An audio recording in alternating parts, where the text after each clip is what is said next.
Okay, welcome students. कल के lecture में हम लोगों ने कल की जो वीडियोस थी हम लोगों की जो प्रीवियस वीडियो हम लोगों ने पढ़ी थी इलेक्ट्रिसिटी चैप्टर की क्लास 10th, तो उसमें हम लोगों ने करंट के टाइप पढ़े थे, इलेक्ट्रिसिटी के टाइप पढ़े थे, that is friction electricity and current electricity.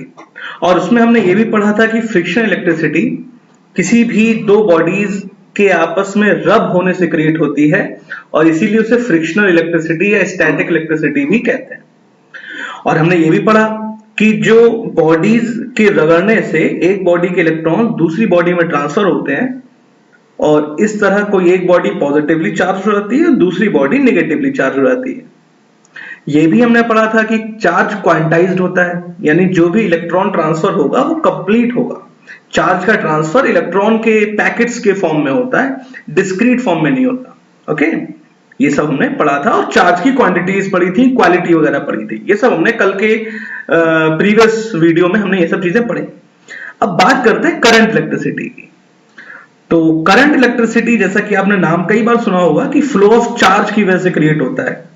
Charge जब फ्लो होता है किसी वायर में, किसी मेटल में, and the flow of charge with respect to time is caused the conduction of current, is the flow of current।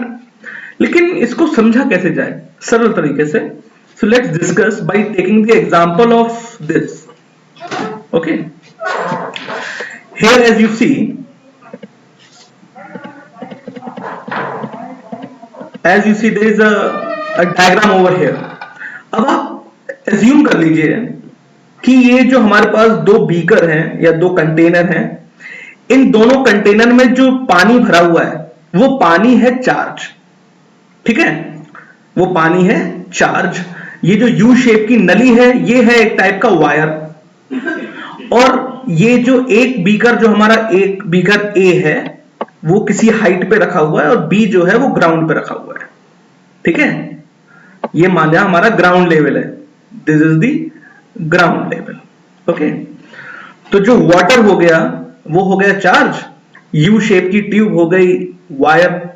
तो ऐसे में आप देखिए पानी किस से किस में ट्रांसफर होगा, किस बीकर से किस बीकर में ट्रांसफर होगा।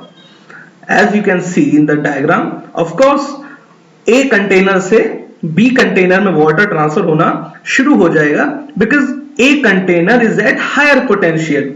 ए कंटेनर ग्राउंड से किसी पर्टिकुलर हाइट पर है, and this height if suppose h, okay, if this height is h, then mgh is the potential energy stored in this water।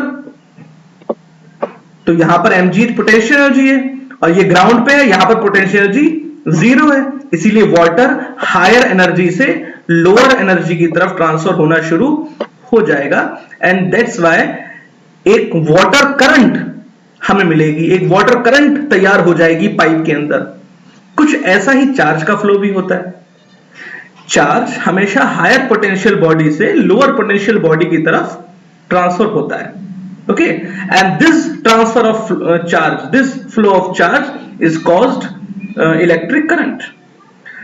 तो इलेक्ट्रिक करंट के फ्लो होने के लिए क्या चीजें रिस्पॉन्सिबल हैं? एक हायर पोटेंशियल रिस्पॉन्सिबल है और दूसरा एसेंशियल है हमारे पास lower potential. So as you see that current flows from one point of higher electrical potential to lower electric potential। पहली बात तो ये हमें समझ में आनी चाहिए कि करंट जो है वो हायर इलेक्ट्रिक पोटेंशियल से लोअर इलेक्ट्रिक पोटेंशियल की तरफ ट्रांसफर होगा। It is similar to the case of water flow from container of higher water level to lower water level, and the potential difference between two point is required for flow of electrons between two points. The potential of a positive charge body is considered higher than negative. The flow of electric current is considered as opposite to the flow of electron। So if Q is the charge flow in per unit time t, then the electric current will be Q upon T, that is I equals to Q by T। अब Q यानी charge, इसका unit होती है coulomb, that is C, and time की unit होती है second. So current की unit हो जाएगी कूलम पर सेकेंड। अब कूलम पर सेकेंड अपने आप में एक थोड़ी बड़ी यूनिट है और हम इसकी जगह एक सिंगल टर्म इस्तेमाल करना चाहते हैं, तो ऐसा ही सिस्टम में कूलम पर सेकेंड को कहा जाता है एम्पियर। ठीक है, ampere. So that is 1 ampere is equal to 1 coulomb per second.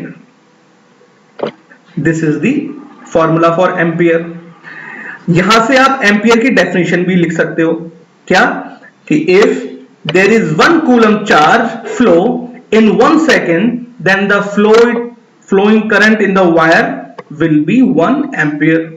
But this definition of ampere is based on the formulation. Okay, 1 ampere की जो fundamental definition है that is something else, और वो आप 11th में पढ़ोगे।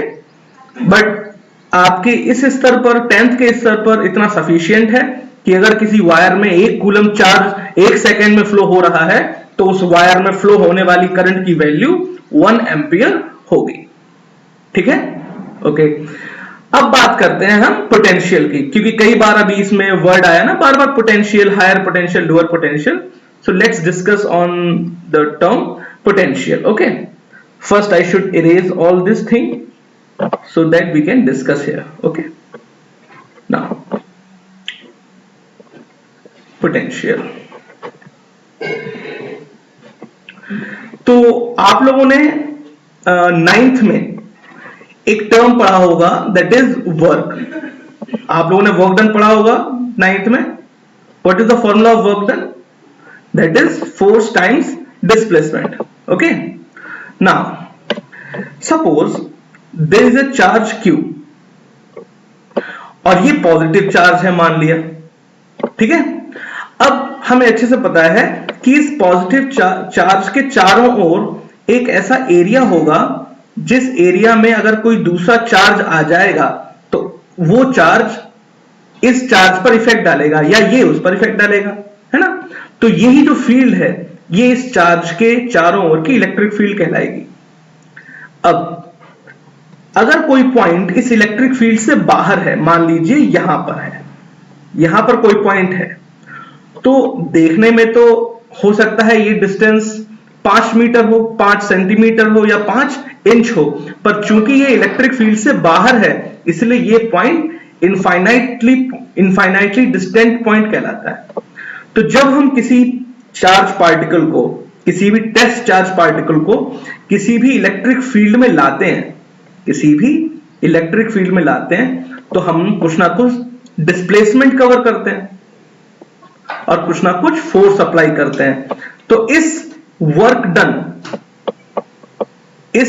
डन को हम इलेक्ट्रोस्टैटिक पोटेंशियल एनर्जी कहते हैं। और जब ये potential energy per unit charge calculate करी जाती है तो ये हमारा कहलाता है इलेक्ट्रिक पोटेंशियल। क्लियर है? So electric potential is the electrostatic potential energy per unit charge, यानी work upon charge, work upon coulomb, joule upon coulomb. तो इलेक्ट्रिक पोटेंशियल की यूनिट अगर देखी जाए तो वर्क की यूनिट तो होती है जूल, और चार्ज की यूनिट क्या होती है? कूलम, यानी जूल पर कूलम। पर जूल पर कूलम हम बड़ी क्वांटिटी लिखना नहीं चाहते यूनिट, तो हम इसकी जगह रिप्लेस कर देते हैं वोल्ट से। किससे? वोल्ट। क्लियर है?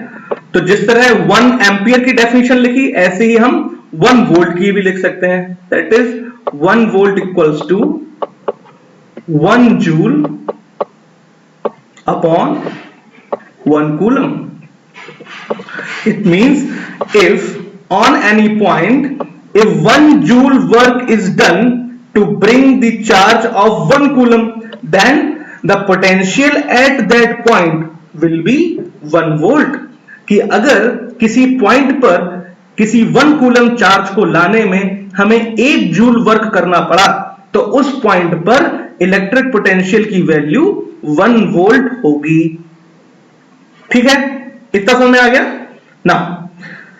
हम लोगों ने एम्पियर समझ लिया, करंट समझ ली, वोल्ट समझ लिया। अब बात करते हैं उन डिवाइसेस की जो इनको मीजर करती हैं।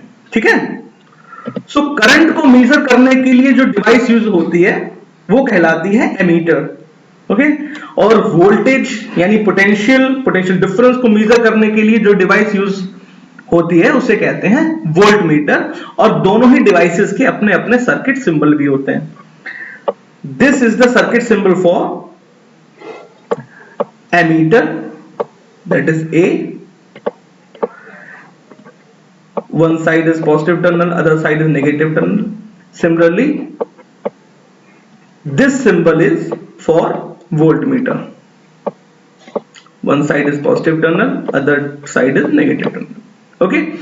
अब एमीटर और वोल्टमीटर कई कई टाइप के हो सकते हैं। मिली एमीटर भी हो सकता है, माइक्रो एमीटर भी हो सकता है, मिली वोल्ट भी हो सकता है, माइक्रो वोल्ट भी हो सकता है, वो सब आगे की चीजें हैं। But if a device which used to measure the current is called ammeter, and if there is a device which used to measure the voltage is called voltmeter. As simple as that. Okay, now moving ahead, अब बात करते हैं potential difference की। ठीक है, potential difference. सो मान लीजिए ये कोई इलेक्ट्रिक फील्ड है। ओके, आप इस पॉइंट से एक चार्ज को इस डिस्टेंस तक लाए। ठीक है, और यहां तक लाने में जो वर्क डन हुआ वो हो गया W1। ठीक है, उसके बाद यहां से जिस चार्ज को लाए इस डिस्टेंस तक, तो ये वर्क हो गया W2। ठीक है, ये माना हमारा फर्स्ट पॉइंट है, ये माना हमारा सेकेंड पॉइंट। तो फर्स्ट पॉइंट का पोटेंशियल क्या होगा? V1 equals to work done W1 upon charge Q। ऐसे ही सेकेंड पॉइंट पे पोटेंशियल क्या होगा? W2 equals to V2 equals to that is W2 upon charge Q। तो पोटेंशियल डिफरेंस यानी इन दोनों का difference that is V2 minus V1, V2 minus V1 that is W2 minus W1 by Q. This is the sense of potential difference कि किन्हीं भी दो points पर कितना कितना पोटेंशियल है, उनके डिफरेंस को ही हम पोटेंशियल डिफरेंस कहते हैं। तो यहां पर वर्क डन में से ही वर्क डन माइनस हो रहा है, सब्ट्रैक्ट हो रहा है, तो अभी भी यहां पर यूनिट क्या होगी? जूल ही होगी। और नीचे अभी भी चार्ज है तो यहां भी यूनिट कूलम ही होगी। और जूल पर कूलम को हम कहते क्या है? वोल्ट। जूल पर कूलम को क्या कहते हैं? वोल्ट। तो पोटेंशियल हो या पोटेंशियल डिफरेंस, यूनिट दोनों के लिए ही वोल्ट यूज होती है। ठीक है, तो आज के इस लेक्चर को यहीं कंप्लीट करते हैं। थोड़े थोड़े पोर्शन में हम अपने इस चैप्टर कंप्लीट करेंगे, एक साथ बहुत ज्यादा नहीं पढ़ेंगे, थोड़ा थोड़ा पार्ट कवर करेंगे। तब तक के लिए thank you. Kindly like the video, share the video, subscribe the channel and comment if you have any type of query. Thank you learners.